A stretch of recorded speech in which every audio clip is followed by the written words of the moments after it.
All right, so welcome to the second session of the Live Long, Die Short book club. Thank you so much for joining today.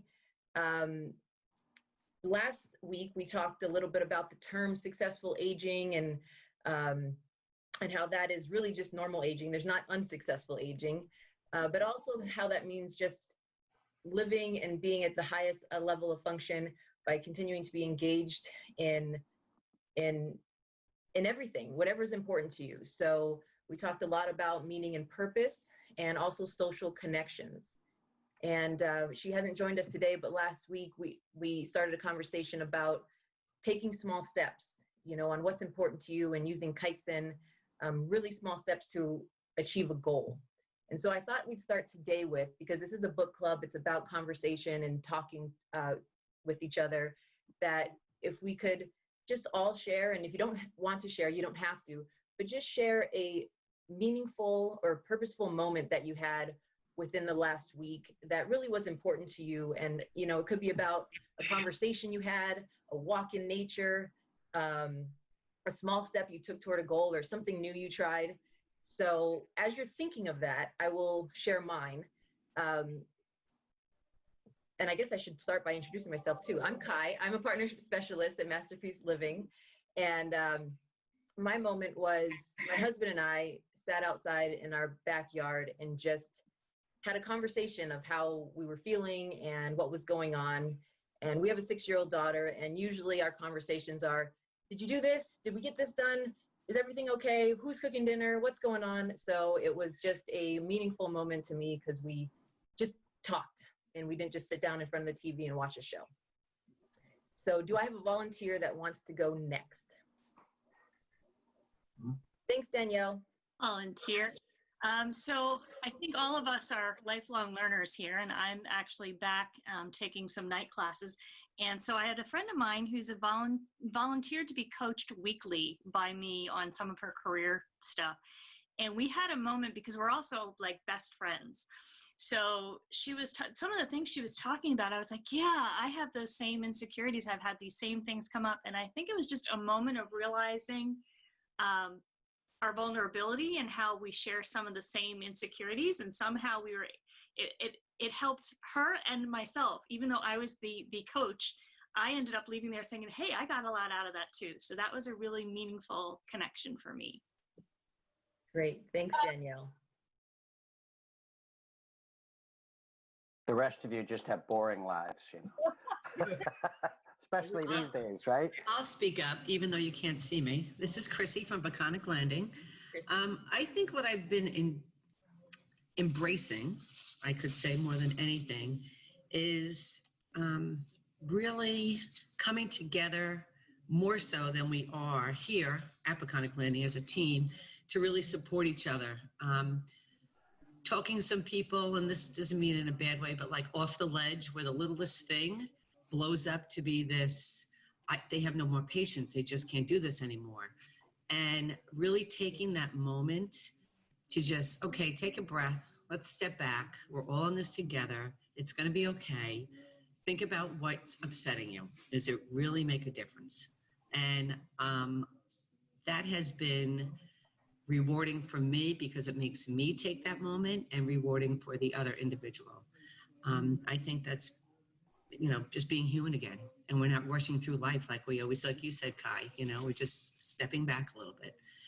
Taking time to smell the roses, as I say. So that's been my silver lining in all of this.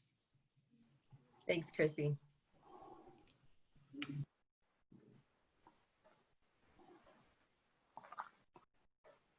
Well, I can add that my walks through the park has become my daily required meditation. I'm not one of those people that wants to be hooked up to anything. I just want to take in the surroundings, and that's very refreshing for me physically, emotionally, and mentally. I think about things that I just need to thrash through. So I can't live without that anymore. My nature walks. Is it that park behind you, Pat? No, that's back in Chicago. Thanks, Pat. It's pretty. Well, I'm retired and I belong to a ladies hiking group. And we limit it to ladies because the guys can go have their own. Bummer. But we used to meet once a week regularly, and there were as many as 15 of us. But when the pandemic arrived, we quit walking because you weren't supposed to be in groups outside. We've now gotten back to there being about 10 of us, and once a week we go for a walk somewhere in the vicinity of where we live. And recently we went for a walk on the beach because we live in California. And we ended up by a little park and discovered a hidden lake that none of us had known about before. So one of the good things about the walking is that if you're out in nature, you're able to just relax and enjoy things and listen to the birds. And for me, if I'm need to relax at home, I sometimes go out and pull weeds because we have a big lot and somebody has to do it. So anyway, the getting together with the women and just walking, and we social distance, and we didn't wear a mask because we were outside, and we were far enough apart. But anyway, it does help sort of calm everything down because nature is so beautiful, and you can hear the birds and see the sky and the water and the waves, and it was a great time. Thank you so much for sharing. And I'm sorry I missed your name. Sandy. Sandy. I mean, two Sandys. Okay. Two of us. Sandy, thank you for sharing. And I really, I like to pick weeds too. And my husband thinks I'm crazy. But I Yeah. thank you for sharing. That's a Kai, we're all going to send you our addresses. You can Yeah, come. no, for sure. thanks, Sandy. We were, this is the other Sandy, named after Little Orphan Annie's dog, of course. Anyway, you know, we were going to our senior center for exercise classes, and of course with this, they were canceled. And you know, I'm pushing 89 this year, and I'm, you know, the exercise was really helpful. And I'm finding that loss of activity is, along with the other social activities, both my wife and I have engaged in. It's you know, it's at least on me has had an effect. I have a little arthritis, of course, and all those other things that go along with my age. But I find that we've become closer. We do, you know, the things in the home that we hadn't really done. And we're fortunate enough to have a nice home in San Ramon with a pool. And my daughter and her partner came over last evening, and we had pizza out and back. And, you know, I think losing contact with a lot of your friends during this period of time, that socialization takes its toll. And, but, you know, we've all lived through similar experiences in our lifetimes. I think we'll get through this. I have no doubt. You don't get to be nearly 90 in the last century without having gone through some very significant things. Well, you know, my mother told me when I was 5 years old that I lived to be 100 because only the good die young. Aw. It took me about 75 years to figure out what she meant, but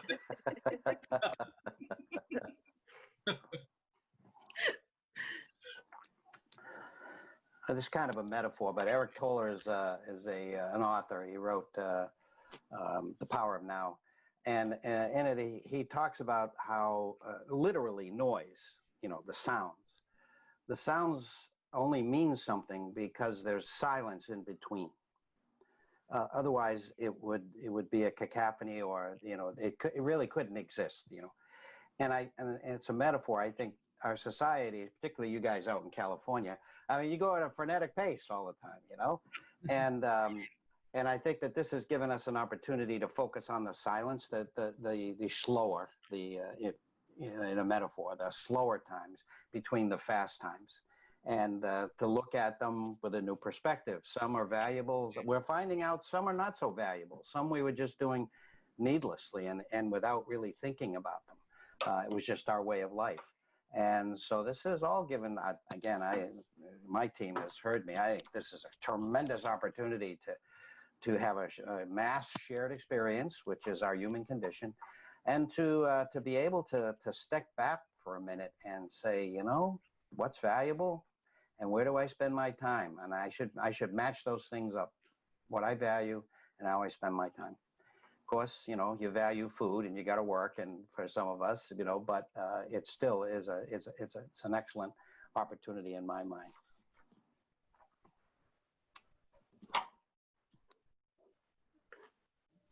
Anyone else want to share? I'll share. I work for assisted living and in memory care, and I had a 92-year-old come in on Monday. We're not doing tours right now, but my heart just broke for her because she really wanted to see our community, because you know she's thinking, if I'm going to live there, I need to see what it looks like. So I broke a few rules and brought her in, and she was so scared. She thought she was going to a nursing home, and we've got a beautiful community, and I just worked with her and got her calmed down and told her that her independence is so important and she can keep that.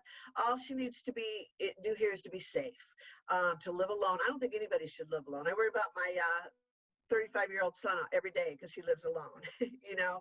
And I said, there's people around here, and I really got her convinced that this is the place to be, and it just made me feel so good, you know, that she's going to come live with us. And of course, I won't sleep every night making sure she's okay, you know. But it was just she had some really bad experiences in a short-term subacute rehab.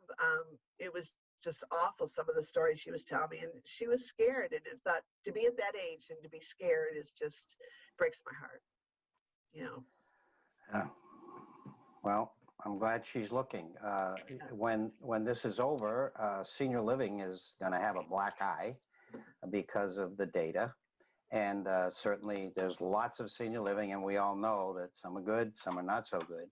So those of you who live in communities, it might be very, I'm sure it would be very appreciated if you were to go over to marketing and say in sales and just say, you know, I'm glad I was here during this time, and I'll be happy to tell people about that. That would be very, very meaningful to them. Yeah. Because we have heard it periodically, but you know what you see on the news is the data, and that is not favorable data. But you know, we all know it's usually people in skilled who already have very, very significant problems, and it wouldn't have taken, maybe a cold could have tipped them over, but anyway, it's not going to be fair. It never has.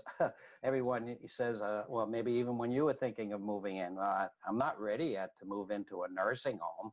But then you realize that's not where you live, and that's not what's going on here. And we all know the value, as you mentioned, Gil, that about connection. And I think people who unfortunately live at home during this time alone, I think they've taken some serious hits, and we're seeing cognitive decline, and you know, people, you know, lonely without social contact, and especially if they're not very technically comfortable, it's pretty destructive. So anyway, when this is all over, we got to get the truth out. Yeah. Thank you, Roger. That was real well said. Yeah, and Pam, thanks for sharing too. It's that stepping back, taking the time, asking questions, and having those conversations that we're usually just high and by. Yep. You know. So, well, thank you all for sharing. I'm not sure he needs it, but I will officially introduce Dr. Roger as we start our session 2 and what we're going to discuss today. There are times, Kai, when I don't know who I am, so yeah. So Dr. Roger Landry, he is the preventative medicine physician, as well as the author of the award-winning Live Long, Die Short, the Guide to Authentic Health and Successful Aging, and the president of Masterpiece Living, which is the company that I'm very grateful and proud to work for. And so I will turn it over to you, Dr. Roger. Thanks, Kai. I feel the same way about you being on the team. and the rest of these team members, we have Tracy and Danielle and Amanda and Teresa and Pat. You know, we have a great team. And I think everybody's been with us for quite a long time because I know very well this isn't a job, this is a calling. And I've been looking for something. We have a new COO who came from the music digital marketing industry. Can you believe that? And he sold his company, you know, very good success story. And he came to us, he said, because I found out about you, Masterpiece Living, and I want to do something good. I want to do something for other people, and I want to do something for the greater good.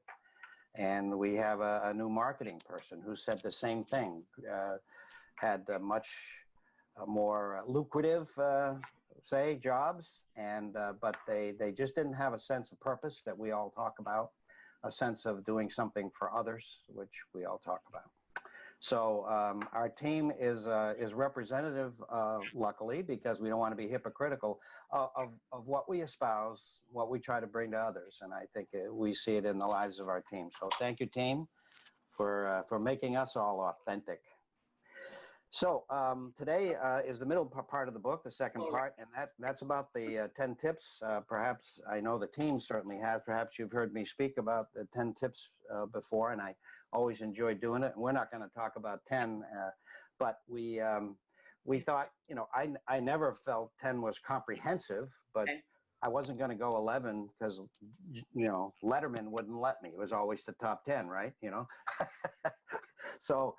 We chose 10, and that include, I think, most of the very, very important aspects of being holistic, you know, because it's a lifestyle where it's a holistic lifestyle, and we know the SIPs: physical, spiritual, and intellectual, physical, and social. And so my question is, and I think you got it ahead of time, and I want the feedback. I won't take it anyway as criticism. I would take it as enhancement. And the next time I'm writing in this area, I'll remember what you tell me.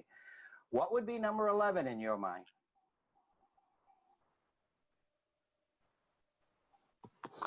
If you know, someone have them right really handy where they could read the top 10 in case someone didn't get to review it. Yes, I do. So the top 10. Starting with 1, use it or lose it. And we all know what that means. Number 2, keep moving. 3, challenge your brain. 4, stay connected. 5, lower your risks. 6, never act your age. 7, wherever you are, be there. I love that one. 8, find your purpose. 9, have kids in your life. And 10, laugh. Okay, that's pretty holistic, pretty comprehensive, but what's missing in someone's mind? Gil, what would you like to say? Okay, number 11 for me came up with that, hearing the list again. For me, number 11 would be know what you're thankful for. Excellent. Being grateful is an extremely important part of. I think it has to do with the more substantive things. We would throw it in. We would not throw. We would put it into a spiritual category about meaning and purpose. The reason you get out of bed in the morning. Why are you here? You know, the metaphysical questions, and being grateful. Is also, I think, in being making sure that you're a half full kind of person, and we sometimes accept someone is either half empty or they're half full. They're either positive or they're negative, and I think left unchecked or the default position that might be true, but we have every ability to change our outlook, and it's well worth it. People who are half full and grateful and positive. They tend to live as much as 7.5 years longer. And it's a quality, just by definition, because they're positive and happy and look on the bright side. They're not Pollyanna about it, but they choose to focus on those things that bring them make them feel positive, maybe bring them joy, happiness, sense of purpose. And so being grateful, keeping a journal. Anyone keep a gratitude journal? I figured you would, Danielle. You never disappoint me in these areas. You know, even if you don't actually write it down, that same author, Eckhart Tolle, said, you know, just when you wake up, just think one thing that you're particularly thankful for. Doesn't take very much time or anything. It just sort of sets your mind in a positive frame right from the beginning instead of, oh, God, I got to get up. You know, if any of you have ever had a job or a life condition that was not very pleasant, that is hell. That is hell on earth. And I think we've probably all been there at some point in time. And so being grateful for what you do have, thinking of the positive things, even if things aren't exactly the way we'd like. And with this COVID-19, that certainly is the case. We can still see the better angels of the condition of our experience and of our environment. Anyone have anything else to say? I'm usually up there in front of an audience, so forgive me when I start to go off like that with, you know, if I start to be or not to be, then you know you're really in trouble. But One, Could you just summarize that and put it in 5 words or less?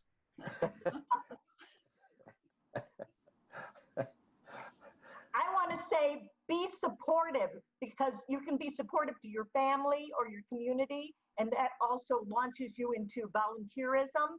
They always say if you're feeling sorry for yourself, about to have a pity party, the best thing to do is do something for someone else, even if it's just being empathetic and listening. Use your gifts to support or comfort the people around you. I love that one. And anyone else want to add to that one?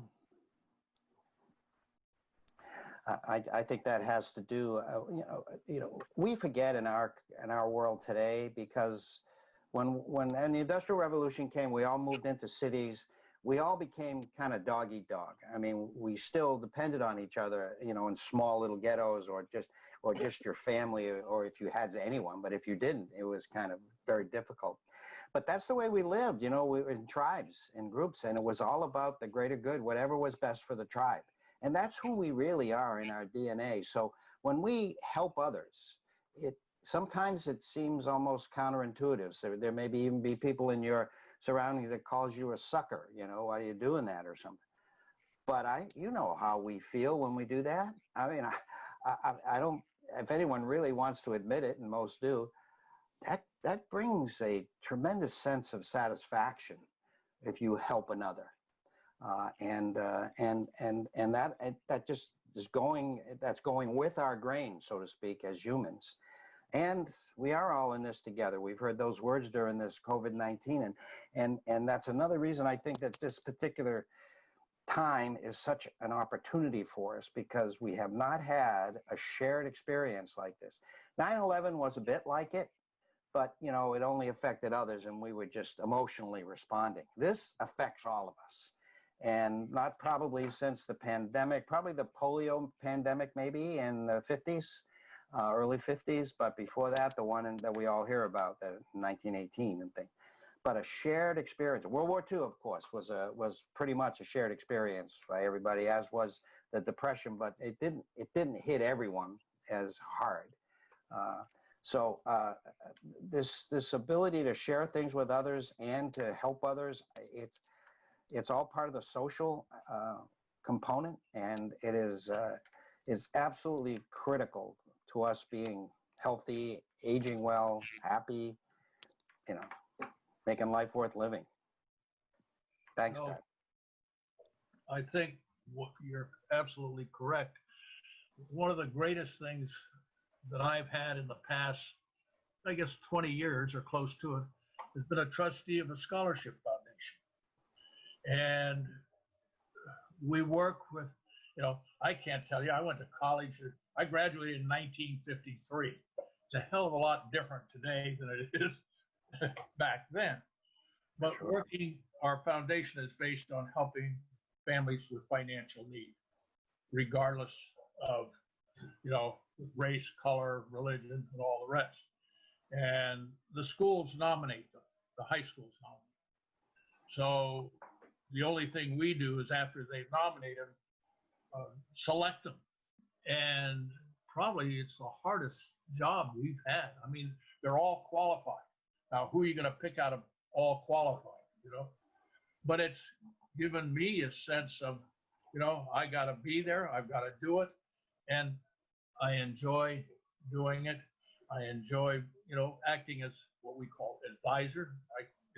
That's mainly making sure the kids stay on course and, can achieve the greatest benefits. But telling them anything about their studies, you can't do it. But well, thank you, Sandy, and thank you for doing that. That's, you're influencing some lives. When I see teachers, particularly elementary school teachers, I just say, so what's that like? And I said, that must be tremendously rewarding to be able to help someone who will remember that for the rest of their lives, to make a mark on someone's life in a positive way. I mean, that is a privilege, and sometimes it's not easy for us to do, but as we said, it certainly feels good. But sometimes we're just kind of wired to be cautious about it, so someone doesn't take advantage of us or whatever. I mean, that unfortunate set of circumstances came with our urbanization and with our kind of a dog eat dog, and that's rather than the cooperation, the absolute cooperation that we had to have as tribes in order to survive. Anyone else on that one? First, I want to welcome a newcomer to the group. Do you want to say hi, or what's your name and where are you from? Her name's Patricia Lewis. I know it says Patricia Lewis. Wait, hang on. Let me unmute. Hang on just a second. You're still on mute. Oh, I can't do it. See if you can unmute yourself. Oh, there we go. Yeah, I don't know why. That's not my name. I'm Martha Alston at Acacia We've all had Creek. the trouble. It's okay. Yeah. Okay. Martha? Yeah. I'm the retirement counselor at Acacia Creek. Great. Well, thank you for joining us. Yeah. Good to see you, Martha. Good to see you. Yeah, but these are interesting times where, we have to find ways to change and grow. You may not be able to go to the gym, but we got a couple of mountain bikes and we go biking. You just have to reinvent yourself. Yeah. Well, I think it is another lesson in life. I mean, we got to accommodate, and as we age, we can't do things that we did before, and yet it's healthy for us to move and learn and socialize and have meaning and purpose, and so we often have to accommodate. And this is requiring us to accommodate in a big way. So it's a reminder to us that we're not really in control as individuals of our lives. There's a whole lot of other things that have a major influence, but we are in control as to how we view it, and how we accommodate to it, and how that we pay attention to the things that are really valuable to us, no matter what's happening. Yeah. What I've noticed is all the things that usually keep us so busy from learning something new, exposing ourselves to more culture, those are out of the way now. So at our community, we have a whole list of Broadway shows and education, free education online from Stanford University. We actually can focus more on stimulating and learning, that intellectual portion. Excellent. Someone else was going to say something? Hi, this is Stephanie Keys. I'm in North Carolina, and you cannot see my face because 30 minutes ago I did cut my hair. You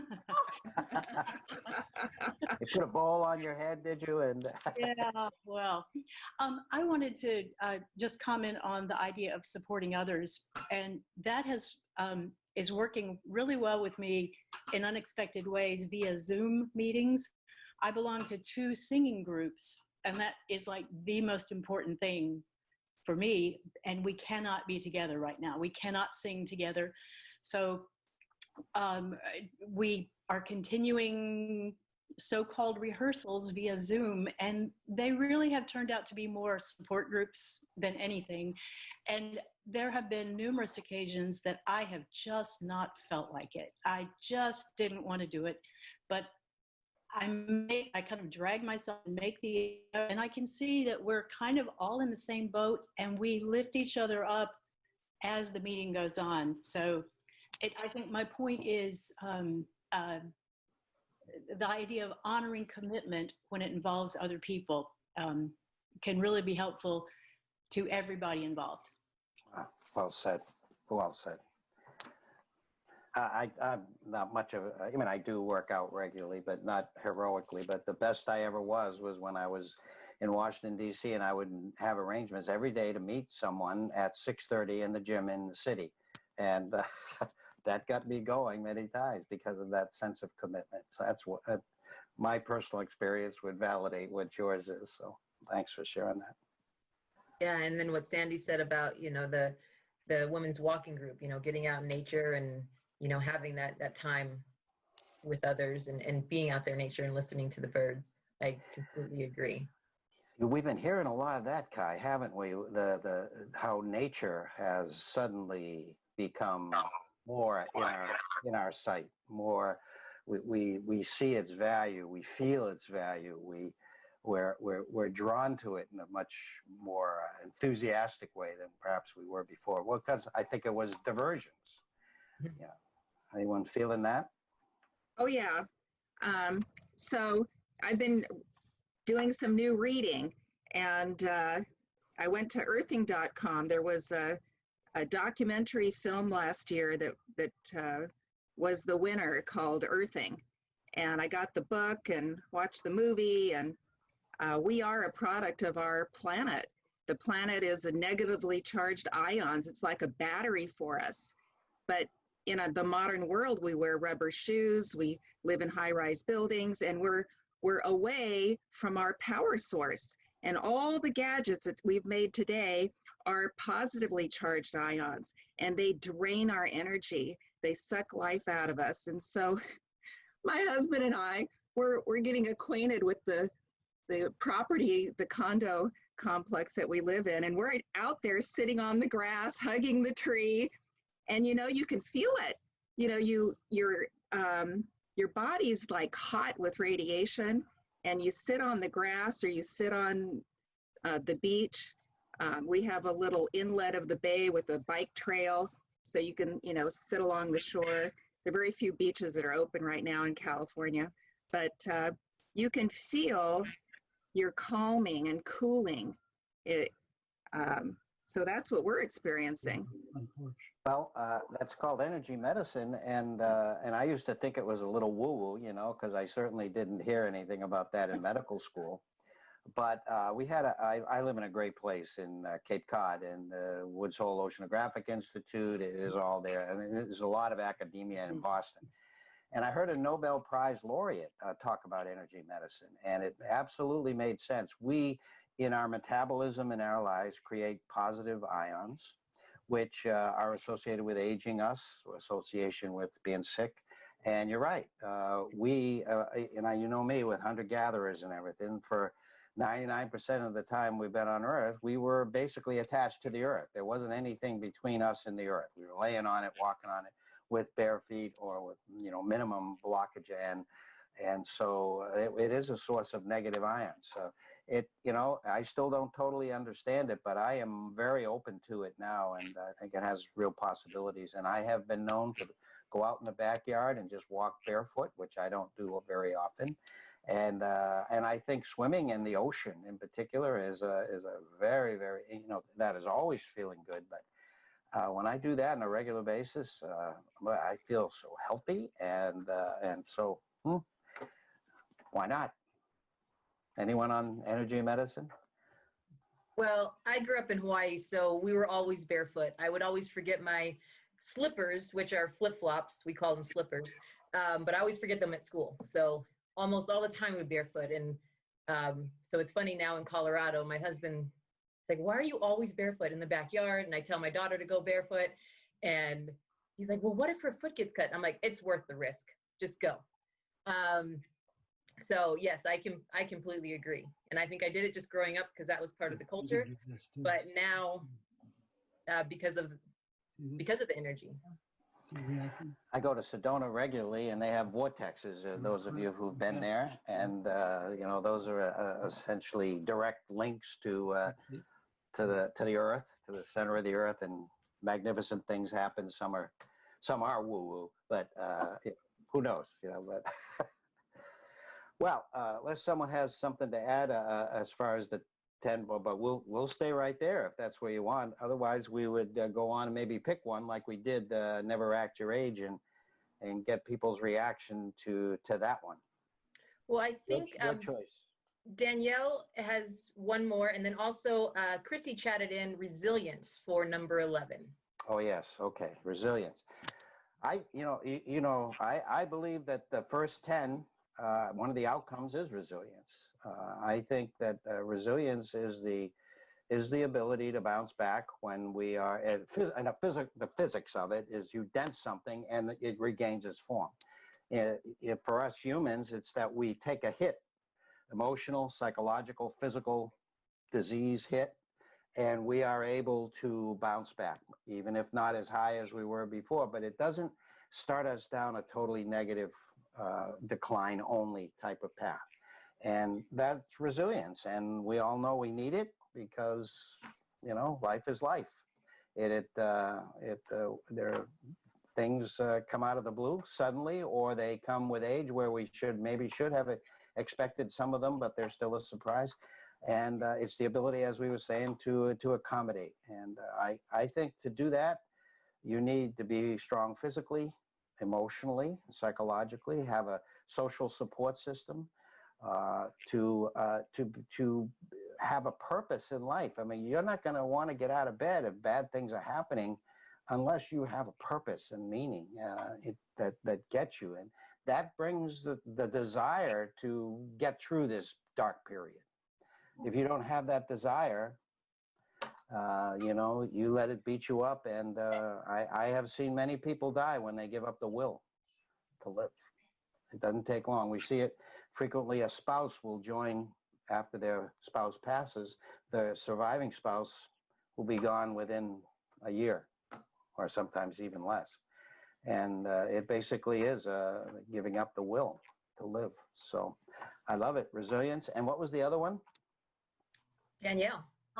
I was going to say, develop self-awareness and awareness of others. I've been studying a lot about emotional intelligence, and I'm finding it particularly useful because I thought I knew all my friends, but then a pandemic hits and you realize you don't know yourself and other people as well as you think, and you discover some new things about yourself, what your triggers and other people. So I would say, to me, beyond pandemic, just number 11 would be take some time to develop self-awareness and awareness of the people around you. Magnificent. Thoughts, people? A lot of nods. That's right. I remember when I was working on my master's degree, I pulled out a book at the university library by accident called Something About Love, written by Erich Fromm. And I opened it up and it said, until you have figured out, or until you can love yourself, you cannot be a friend to anyone else, let alone a lover. So you really do have to look at your mannerisms, your beliefs, and decide, is this who I thought I was? Or am I ignoring, the things that I think I represent, but I'm not doing them. Yeah. So that was very powerful, I thought. Yeah, I think so too. I think it's easy to get confused. In fact, self-love is often tied to the Greek myth of Narcissus, and that's where narcissism comes from. And I think I won't go far, but I think we're talking about something different than narcissism. I think narcissism is me above everybody else, and I don't even think there's a whole lot of self introspection regarding that. It's just that's one thing. But this idea of the journey to find out who you are, and then accepting that, hey, guess what? I'm not perfect. I do my best, but I am far from that, and taking the time to find out about others, as you said, Danielle. So I just thought that bringing that up at this time is probably a very good time to do that, because we see the danger of one and the absolute almost necessity for a good life, to say at the least, but a rewarding and rewarding life, and contentment and fulfillment with the other one. Yeah. Our community is developed by the Masons, and they say that they take a good man and they make him better. So it's about self-improvement. Yeah. And women aren't worth it, right? Well, I think we can all learn. You're already there. No, well, I mean, that's historical, and they don't think that way today. But historically, that's the way things were. But no, we love being partners with you, and you have the Masons have such a rich history that I knew so little about, and that's by design. It was secret, but I think less so today. And but it's a great phrase. I love it. There are women organizations in the Masonic fraternity that a lot of the women get enjoyment out of, and leadership skills and that type of thing. But, the Masons are a man organization that one of the few remaining, yes. Teaches us charity. I was fortunate to sit on for a period of time that you're limited on the Board of Governors of Shriners Hospital. And, I got a great deal of personal satisfaction helping somebody else. Well, Sandy, that's the second one here, and I think there's probably a whole lot more in your life. We see a pattern here, and here you are, 89 and happy. Look at that. I wonder if it's 88 related. and a half. Don't make me any older. You don't look a day over 88, that's for sure. Barely. You don't look a day over 80, actually. So, anyone else?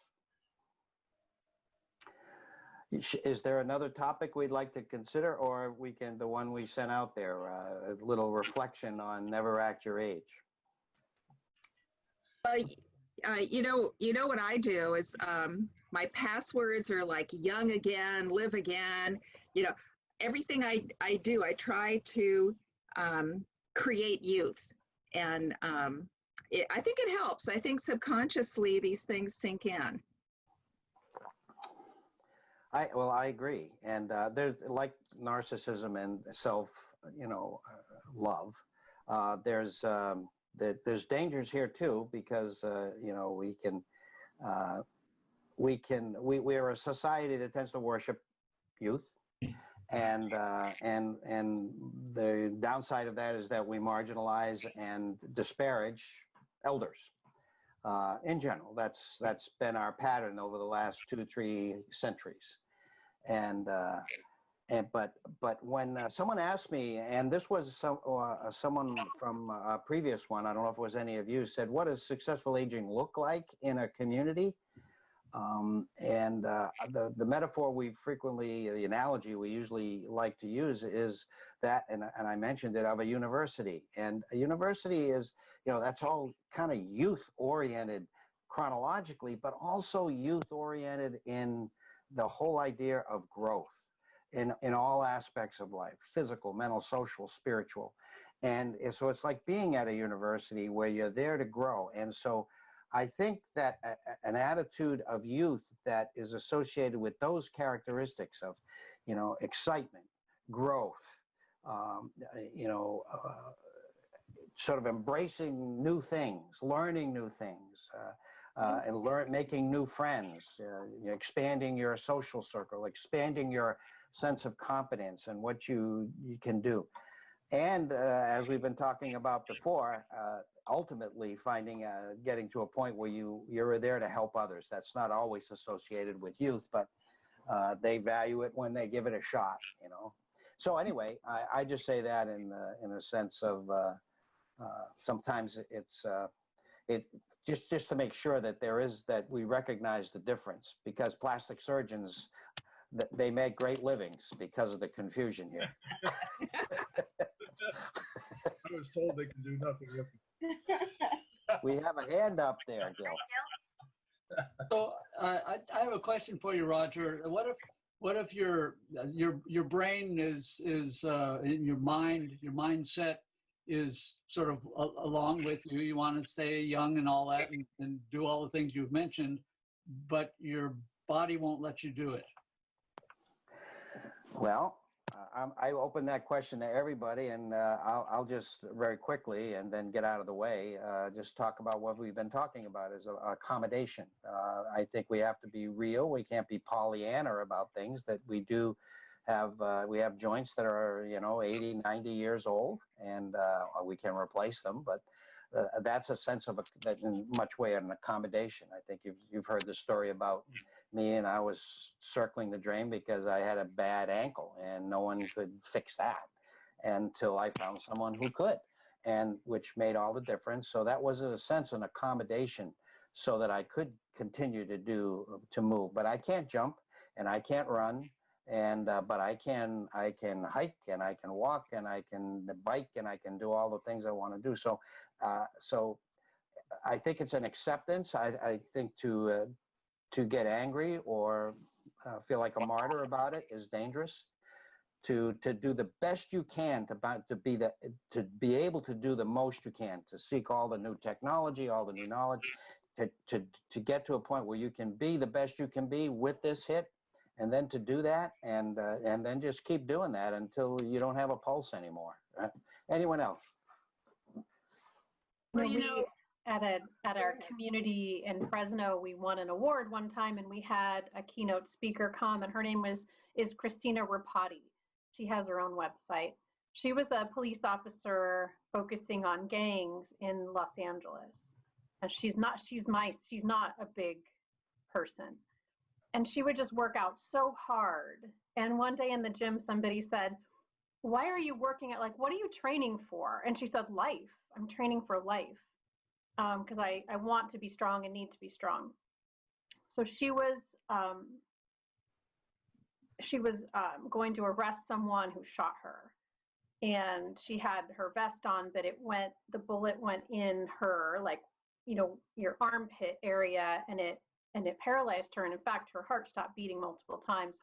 Her husband was also a policeman and first on the scene, and so lots of They got her heart beating, lots of therapy, but she was in fact paralyzed. And her presentation to the community that I worked with it had a lot of pictures of her before. She surfed, she did a lot of great active things, and her husband was an engineer, and then she shows pictures of after, and she's still doing all the same things, but it looks differently. And thanks to this engineering brain that her husband and his, but she talks about finding the why, digging deep and finding that compelling why to get back in the game, even though it does look differently. It was really a great, moving presentation. She was tearful at times, and she ended up, I think she had a daughter, and then she ended up having another baby too after. So it was just really profound. I think we have to find our role models of people who have the before and the after, or people that never had really the before, people that have had to done everything differently always. Those kinds of people I think are helpful to me and inspiring. So just a thought there. Oh, fantastic story. She's very, very inspiring. Anyone else? Stephen Hawking, of course, comes to mind. We use him frequently as someone who, you know, if you're thinking that, you know, aging is about to decline, well, I can't do that anymore. And although he was young when all that hit him, it's the same principle. And, you know, he accommodated, you know, used all the available technology, and he probably had an inside track to a whole lot of technology because of who he was and where he worked and everything. But he made sure that he found out about it and used it. And that can be just social support sometimes. You know, you reach a dead end regarding maybe some technology or something you can do, but the social support can keep you uplifted and still connected to others. Anyone else? Yeah, when my father was in skilled nursing, I was uplifted by the other people in wheelchairs that didn't accept it. They decided that they would have resilience, that they would choose to wheel themselves rather than be wheeled, that they would get other people out of their doldrums to play games, to talk, to provide sympathy and support. And they became the personalities. And I was just so marveled by that courage. Because when you write your advanced healthcare directive and you think about the very, very end and how, you know, you don't want this, you don't want that, we don't spend too much time thinking about that. But, you know, yeah, that was an interesting experience. Some people choose, to empower themselves and make the best of the situation and laugh and joke and play games, even though they're relegated to a wheelchair. You know, they're still finding some joy in life. Well, exactly. The trap can be you focus on what you've lost. You know, we talked about gratitude earlier. And so if you focus on what you've lost or can't recover, or that why did this happen to me, or woe is me, that's a dark journey. That's a dark path. And it really is the beginning of circling the drain. Whereas say, okay, I'm going to try to gain as much as I can and be able to accommodate this so I can do the best I can. And then at that point, I'm going to be grateful for what I can do and focus on that. Because no one's getting out alive, and we're probably not going to get out in the same shape we were when we were 25. But it's still a journey that hopefully everyone considers to be worthwhile, and that is indeed resilience.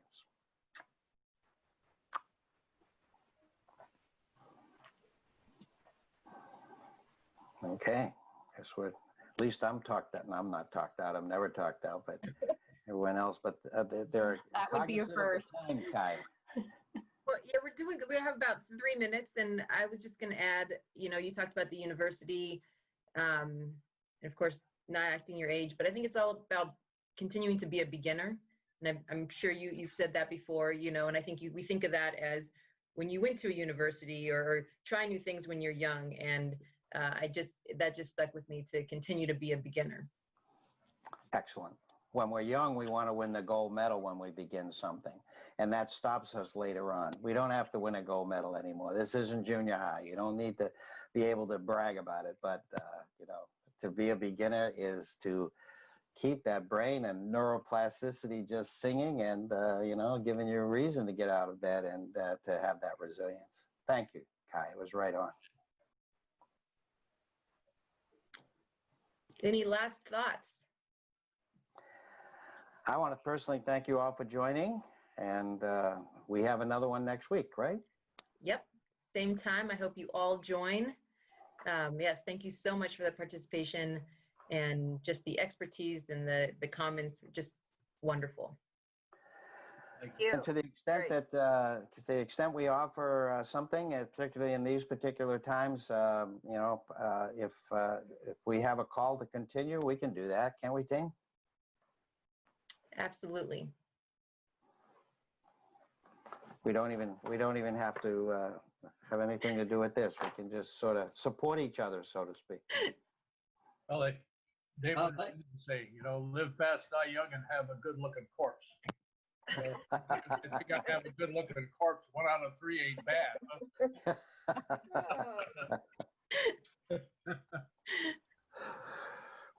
thank you. Thank you, Kai, Thank for you. leading this, and thank you, everyone, for being here. Yes. Bye-bye. Thank you. Well, Bye. bye. Thank you, Kai and well. Rod. See ya.